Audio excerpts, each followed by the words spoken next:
Si te fascina la fotografía, probablemente te hayas preguntado más de una vez cómo hacen para grabar estas escenas oscuras y moodies en las películas de grandes producciones sin tener ningún tipo de ruido en las sombras. Es cierto que en estas grandes producciones se utilizan cámaras de un gran rango dinámico, luces muy potentes, etcétera, etcétera. Pero esto realmente no vale de nada si no tienes el conocimiento técnico para sacarles el mayor rango dinámico posible. Y rango dinámico e ISO son dos cosas que van ligadas de la mano, así que hoy vamos a hacer un pequeño vídeo homenaje al ISO, ese gran incomprendido. Vamos a ver también un par de ejemplos prácticos y cómo tú, camarada, puedes también sacarle el mayor rendimiento posible a tu cámara.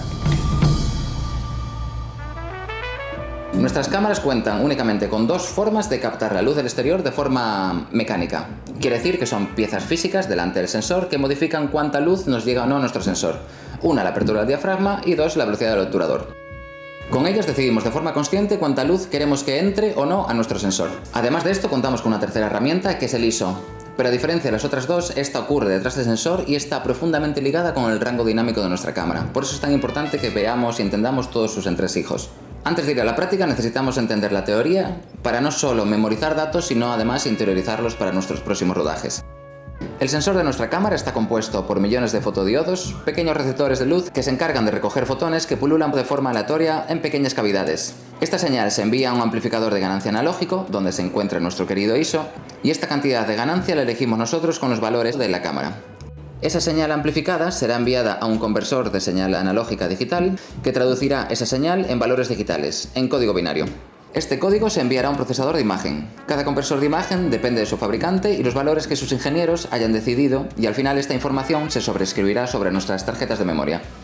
Si disparas en RAW, este paso de procesado de imagen se omite y en su lugar se archiva la información en forma de metadata, para ser modificada después con un software de edición. Pero esto será para otro vídeo. Algo a tener en cuenta es que el ruido no lo genera el ISO. El ruido siempre estuvo ahí, son fotones que pululan de forma aleatoria por el universo.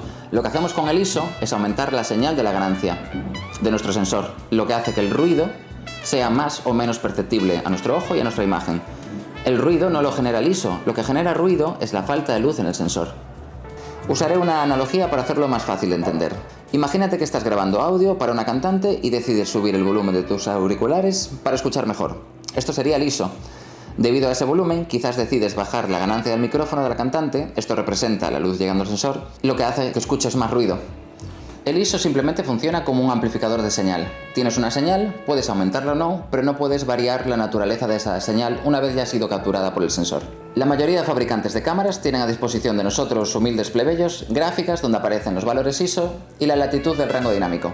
El ISO nativo de tu cámara no quiere decir que sea ahí donde vayas a encontrar menos ruido y la imagen, pero el ISO nativo de tu cámara quiere decir donde el fabricante de tu cámara decide que en ese ISO tendrás más rango dinámico por encima y por debajo del gris medio de la imagen. En la página web de nuestras compañeras de cined.com encontraréis un montón de gráficos que analizan de forma científica el rango dinámico, el ruido, el rango cromático de la mayoría de cámaras que tenemos en el mercado.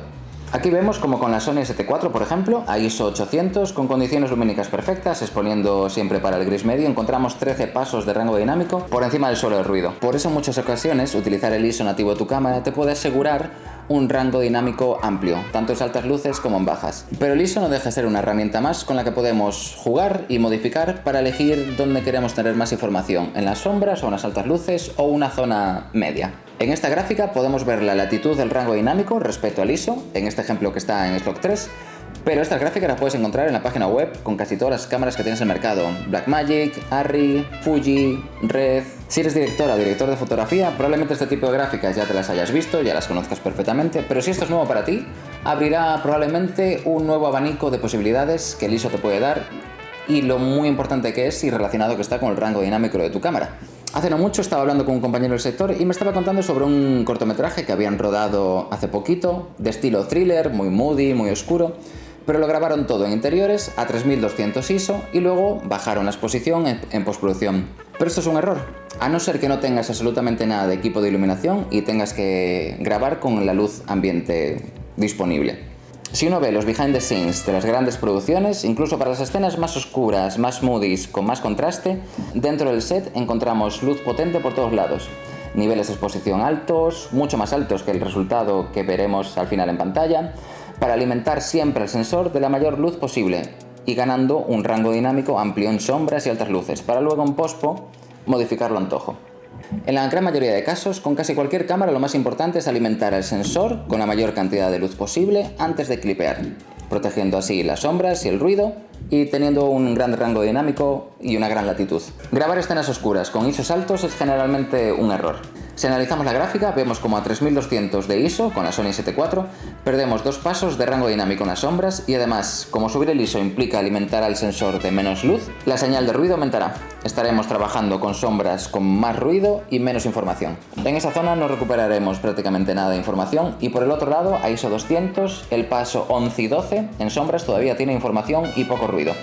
Por eso siempre es bueno tener en cuenta que el ISO bajo protege las sombras y el ISO alto protege las altas luces. Estas pruebas confirman científicamente las gráficas que estábamos viendo antes de ISO y latitud de rango dinámico. Esto no quiere decir tampoco que nos limitemos siempre a utilizar un ISO alto o un ISO bajo. Por poneros un ejemplo, en la película de My Cousin Rachel, que se grabó con una Arri Alexa, decidieron establecer el ISO a 1600. Con esto todavía tenían información suficiente en las sombras y además protegían las altas luces que venían de los practicals que tenían alrededor de todas las escenas. Escenas velas, candelabros, en vez de una bola blanca sin ningún tipo de información.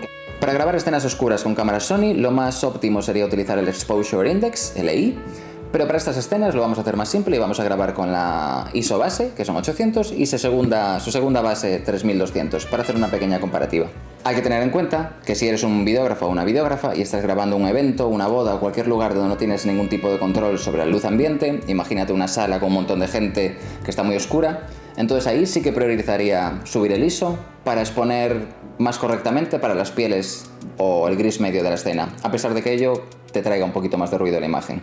Lo idóneo, si contamos con material de iluminación, sería mantener un ISO bajo, según los parámetros de cada cámara, y subir la exposición de la escena con focos.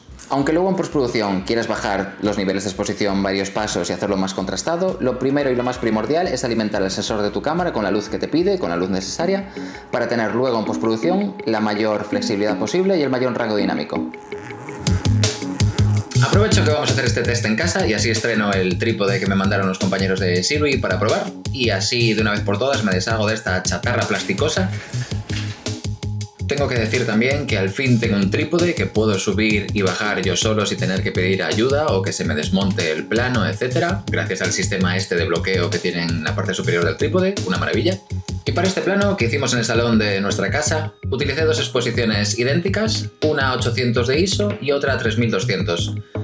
Para esta escena utilicé como luz principal el Seiyu Molus B500 y utilicé también el Molus G300 con el spotlight para iluminar el fondo. Quizás a primera vista uno no pueda apreciar mucho la diferencia entre ISO 800 e ISO 3200, pero en los pequeños detalles es donde está la salsa del tema. A ISO 800 encontramos que la luz de la vela, por ejemplo, está clipeando, incluso la hoja que está detrás de la lámpara. Subiendo el ISO a 3200 protegemos un poquito más las altas luces y encontramos más información tanto en la vela como en la hoja que tenemos detrás. Haciendo un zoom bastante bestia de por 12, ahí podemos encontrar la gran diferencia entre la señal de ruido a ISO 800 y a 3200. Aproveché y pedí a mi amiga Alina también si se prestaba un día para hacer unos planitos en el exterior y hacer una comparativa también con ISO 800 y 3200. Y vemos como con 3200 de ISO ganamos un poquito de información en las altas luces, especialmente en la camisa. Como estamos subiendo la señal de la ganancia, al mismo tiempo estamos alimentando al sensor de menos luz, encontramos la diferencia tanto en rango dinámico como en ruido en las sombras, comparado con ISO 800. Recordad que el ISO es una herramienta fundamental, cada cámara tiene su propio sistema, ISO variable, ISO invariable, dual gain, dual native, etcétera, etcétera. Recomiendo estudiar vuestra cámara y cómo funciona el ISO en ella y os traerá resultados mucho mejores en vuestros próximos rodajes. Abrazos y hasta luego.